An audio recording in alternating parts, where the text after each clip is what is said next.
Un groupe d'explorateurs sous-marins est tombé sur une découverte mystérieuse en juin 2011. Il s'agissait d'une chose étrange reposant profondément sous les eaux glacées du golfe de Botnie, dans la mer Baltique. L'anomalie de la mer Baltique, un élément de forme étrange de 64 mètres de long et de 8 mètres de haut, a été découverte à 91 mètres sous la surface, à l'aide d'un sonar par la mission Oceanix. L'équipe a affirmé que leurs équipements électroniques ont cessé de fonctionner lorsqu'ils sont arrivés à moins de 200 mètres du mystérieux objet. Tout ce qui était électrique a tout simplement cessé de fonctionner au-dessus du site. En s'éloignant de l'objet, les appareils électroniques se sont remis en marche. L'objet reste un mystère, mais sa forme unique conduit à de nombreuses hypothèses, selon lesquelles il pourrait s'agir d'une partie d'une ancienne cité engloutie comme l'Atlantide, ou même d'un objet mystérieux venu de l'espace qui se serait écrasé sur la glace à une certaine période. Les scientifiques ont étudié des échantillons prélevés autour du site et ont déterminé qu'il pourrait s'agir d'un simple dépôt glaciaire creusé par des glaciers en mouvement pendant l'un des différents âges de glace. L'anomalie n'est qu'un morceau qui a été abandonné, non perturbé pendant des millions d'années. Elle n'a pas encore été assez explorée pour qu'on puisse y trouver une vraie réponse. Au large de la pointe sud du Japon se trouve la structure sous-marine de Yonaguni. Un plongeur local a remarqué ces formations pour la première fois en 1986, alors qu'il cherchait de nouveaux sites de plongée pour les touristes. Lorsqu'il a vu les grandes marches qui ressemblaient à une pyramide, il a réalisé qu'il avait dû découvrir une cité sous-marine. Les archéologues pensent que les structures appartiennent à une civilisation légendaire oubliée depuis longtemps, tout comme l'Atlantide qui a disparu sous les vagues il y a des milliers d'années. La structure présente à l'intérieur de la pyramide, qui ressemble à un château et à un stade, sont reliées par des routes et ce qui semble être de grands murs tout autour. Les marques dans la pierre montrent le travail de la carrière avec des visages effacés et des roches sculptées en forme d'animaux. Mais d'autres experts affirment que la symétrie des roches n'est pas aussi parfaite que ce qui a été rapporté et qu'il semble s'agir de roches solides plutôt que de blocs sculptés. Pour eux, ce n'est qu'une coïncidence. Des recherches sont en cours pour déterminer s'il s'agit vraiment d'une civilisation perdue ou de la nature qui s'est amusée un peu. Le Lincoln Memorial est de taille gigantesque et la vue sur le miroir d'eau hypnotise les visiteurs. Pour les passionnés d'histoire, la recherche de la célèbre erreur d'écriture sculptée dans les murs fait aussi partie du voyage. Avec un grand espoir pour le futur, aucune prédiction à son égard ne s'est aventurée. Sauf que le sculpteur a accidentellement écrit le mot « futur » avec un « E » au lieu d'un « F ». Il y a aussi une chambre dans les fondations du bâtiment qui vaut le coup d'œil. On peut y trouver une structure semblable à une grotte où des stalactites se forment à partir de l'eau qui s'écoule à travers le calcaire au travers d'une porte secrète. Il y a des graffitis d'ouvriers de construction inconnus sur les colonnes de soutien à l'intérieur de cet espace caverneux. À la pointe nord du Queensland, en Australie, une formation nuageuse peu commune qui défile à l'aube effraie les touristes. Ces nuages sont appelés « Morning Glory », un type de nuage très rare qui semble presque rouler dans le ciel, ressemblant à un tube massif. Mesurant jusqu'à 965 km de long, ce phénomène est le résultat d'un courant ascendant qui pousse à travers le nuage, créant ainsi une impression de roulement. On pense que l'air humide et frais à l'arrière des nuages les fait s'enfoncer vers le bas, tombant presque sur la Terre. Dans le nord-est de la Thaïlande, à 750 km de Bangkok, une formation rocheuse vieille de 75 millions d'années sort tout droit des montagnes recouvertes de forêts. Ressemblant à un groupe de baleines nageant ensemble, cet endroit s'appelle le Rocher des Trois Baleines.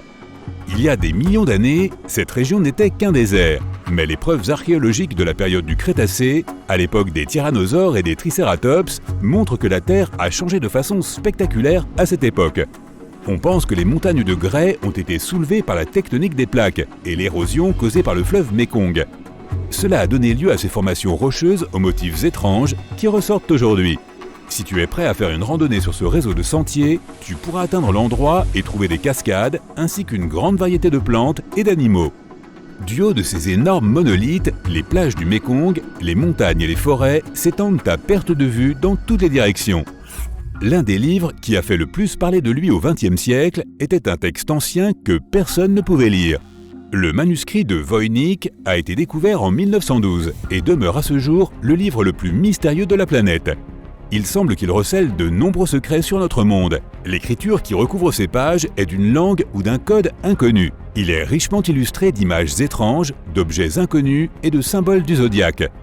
Les dessins de différentes plantes sont ce qu'il y a de plus intrigant dans le livre, car aucune ne correspond à une espèce végétale terrestre dont les scientifiques aient connaissance.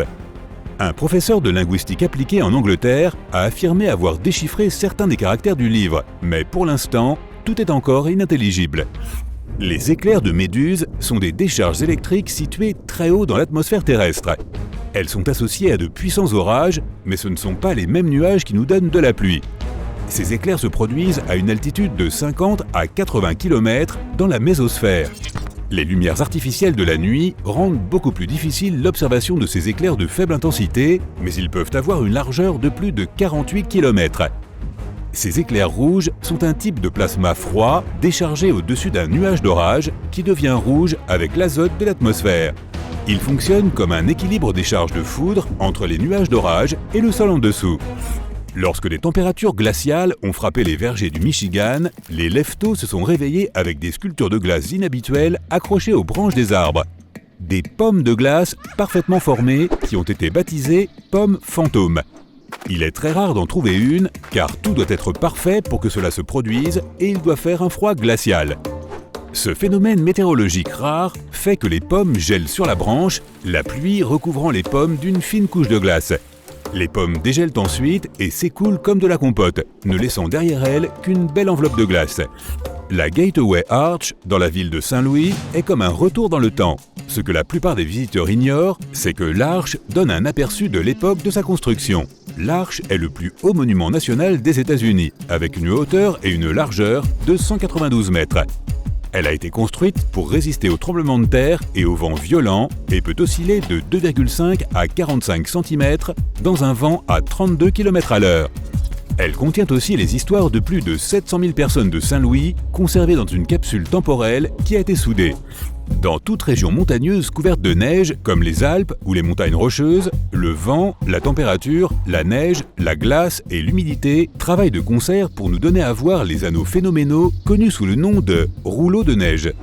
En commençant par une couche assez fine de neige humide sur le sol, il faut qu'elle repose sur de la glace ou de la neige poudreuse. Ensuite, une brise assez forte doit rouler la couche en forme de beignet et commencer à la faire descendre doucement vers le bas d'une colline, comme une boule de neige. Une fois qu'elle a cessé de rouler, elle peut avoir la taille d'une balle de baseball ou celle d'un pneu de voiture. Tout dépend de la force du vent qui soufflait ce jour-là. Un rouleau de neige nouvellement formé ne restera pas très longtemps, car la poudre qui le compose est très légère. Le mécanisme d'Anticythère est un type d'ordinateur ancien qui déconcerte la communauté scientifique par sa mécanique extraordinaire. Un navire grec a coulé au large des côtes de l'île d'Anticythère il y a environ 2000 ans. Il n'a été découvert qu'en 1900 par des plongeurs.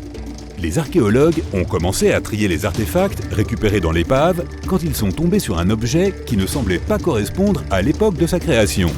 La machine semblait suivre le temps, les mouvements des étoiles, les éclipses, les phases de la Lune et même le compte à rebours d'événements importants comme les Jeux Olympiques avec une précision étonnante. Aucun mécanisme ne s'en approchera jusqu'au XIVe siècle, lorsqu'on a commencé à construire des horloges à engrenages en Europe. Des archéologues turcs pensent qu'ils pourraient avoir trouvé la plus ancienne construction architecturale connue au monde. Selon les experts, elle aurait plus de 10 000 ans. Trouvés dans d'anciennes communautés agricoles, ces piliers monolithes mesuraient jusqu'à 5,5 mètres de haut. Ils étaient probablement utilisés pour de grandes occasions et des rituels, mais on ne sait pas grand-chose à leur sujet. Certaines de ces grandes structures de pierre avaient une forme humaine, avec des sculptures d'animaux et des anneaux de pierre intégrés. Récemment, les archéologues ont trouvé des bâtiments rectangulaires autour du site. Les communautés qui ont construit ces monuments ont marqué le début de l'évolution vers la civilisation moderne.